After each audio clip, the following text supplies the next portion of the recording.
Hey everybody, it's Jason Blaha here, and today we're going to chat about something slightly different in our training. Rather than talk directly about stimulating gains, we're going to talk a little bit about recovery. We're going to talk a little bit about stimulus and fatigue, and these things that matter, because something that gets talked about a lot of people say, well, recovery doesn't get talked about enough. No, recovery gets talked about a ton. Let's be honest here. There are people who obsess with recovery to the point to where they make no gains because they don't even train hard.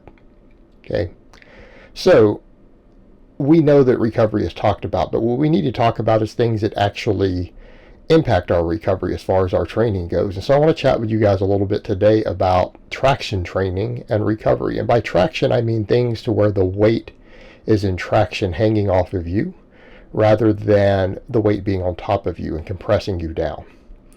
And this may not be that big of a topic for a lot of novice lifters, because a lot of novice lifters are going to be like, Jason, you don't have any of this in my training. Some of my clients who are more novice like them, none of this is in my training. Everything is compressing me. Everything's up on top of my spine. You have me overhead pressing, deadlifting, squatting, rowing. All right?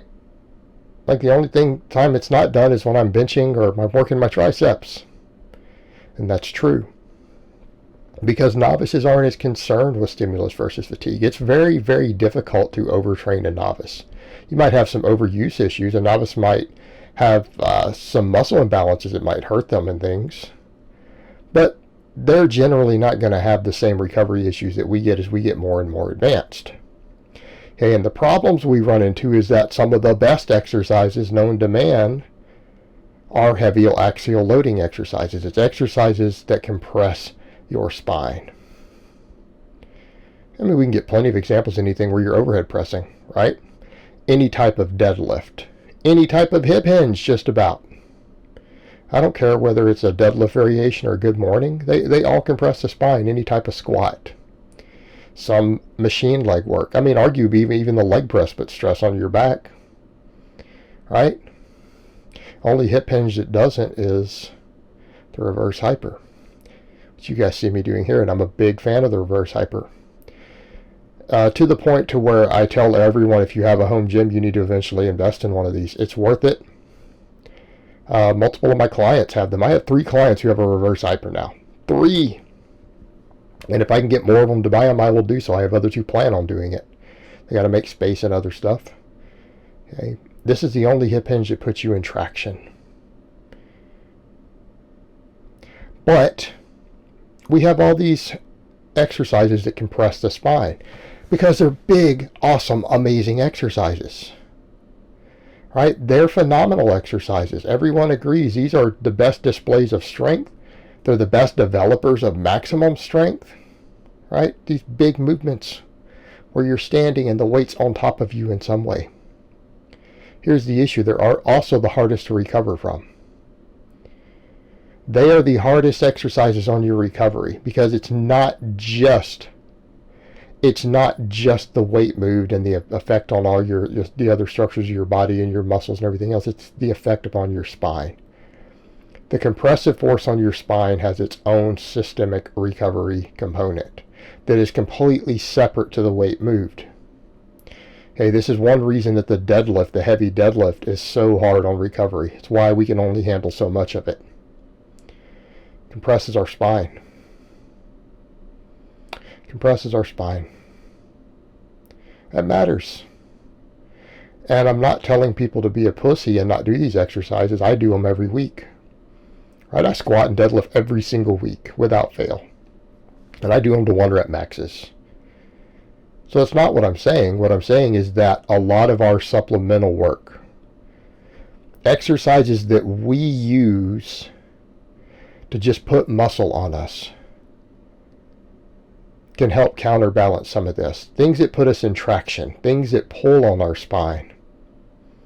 Right? It can have a minor restorative effect. Being in traction. And these are 3 good examples of different ways that we can use traction.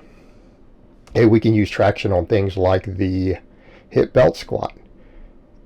The reason the hip belt squat is so phenomenal is that it is very easy to recover from. It's an exercise where you could absolutely destroy your legs with workload. in a way that's a direct carryover to your squatting. It can teach you to wide stance squat because it usually is wider stance. And we know that wide stance squats use the most muscle. Okay, that is not a controversial statement, by the way. You will build smaller legs with a narrow stance on any sort of squat or leg press or anything else. You will build less muscle in your legs. That is a fact. That is an absolute fact. Let's just do a wide stance in a way that puts us in traction. The weight is around our hips. The spine is completely unloaded.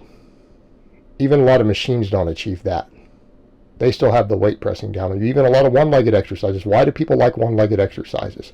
Nothing to do with the fact that it trains each leg. I mean, that's a minor aspect of it, the isolateral part. To reduce loading on the spine. We have less compressive stress to recover from. And we can save that for the lifts that really matter. Okay, the hip belt squat takes it to another level. It completely removes it.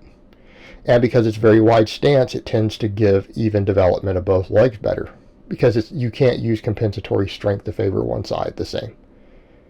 Okay, it's phenomenal. And it puts us in a position to where the spine has no force on it. Okay, and it lets it actually kind of move freely at the bottom of the squat. Minor restorative effect. But this is kind of just like a passive type situation with the traction. All right, but this is one example. What about other stuff where we have like a weighted chin up, a weighted dip? All right, these movements, the weight is hanging around your waist. What is that doing? You are hanging off of a bar or off of a pair of handles. You're moving your body through space, and you have a weight pulling down on you. So you have whatever the weight of your legs are plus the weight that's around your waist actively pulling and decompressing your spine. I mean, you'll see people talk about using things like inversion tables and other stuff, but this we can do it with our lifting, and there is a dynamic component. Because when we reversing things at the bottom, that weight's still trying to pull us. We have to reverse it. It's not a restorative effect. So, I mean, if we were to compare something like this, and some people would say, oh, well, this is the same as just doing a lat pull down. No, it really isn't. Yeah, we could talk about stabilizers and everything. Yes, it will use more abs and more core and everything, which is good. In fact, the chin up is a phenomenal ab exercise. And yes, that is looked at in the scientific literature. But we have that traction effect. It pulls down. That gives us a better benefit than a lot of times we get from a lat pull down.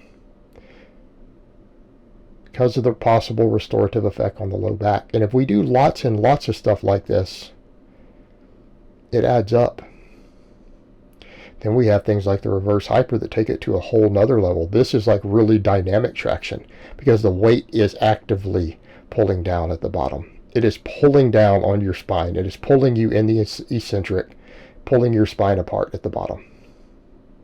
Okay, stretches the disc.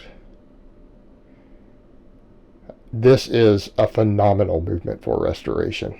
But this is the sort of stuff that we can be looking at when we're struggling with recovery, when we are pushing optimal levels of training, all right? When we're really pushing things like squats and deadlifts and everything else to their limits, and we're pushing our recovery to its limits, starting to incorporate more exercises that put you into traction will allow you to do more training. It will allow you to handle more workloads and recover from it because it will counterbalance some of the compressive stress. And I'm not saying it's a major thing. I'm not saying you're going to see massive night and day differences, but it could be the difference between overreaching versus not on the same amount of workload. And particularly when we're dealing with, can we get additional work in? Because usually that's what we're trying to do. If we could all just do nothing but squat and get jacked, we would. We would. But the recovery component of it becomes more and more difficult the stronger you get. Because as we get bigger and stronger, we need higher and higher workloads in order to continue to see any adaptation. And there reaches a threshold of where on the recovery side, we just get so beat up trying to do it with extra squatting and deadlifting that we have to look at those things and say, what's the minimum amount of these that I need to do to get the maximum results that I want? And let's just use other exercises that are easier to recover from to do everything else, right? And that's what we would do, and we wanted to be optimal with everything. If we wanted to really care about our recovery, and exercises that put you into traction tend to be very, very easy on recovery. And I would suggest to you that if possible, it's a good idea to fill a lot of your training with these sort of movements. All right, guys, well, that's really all I have to say on that today. I hope it's been informative, and I will talk to you guys next time.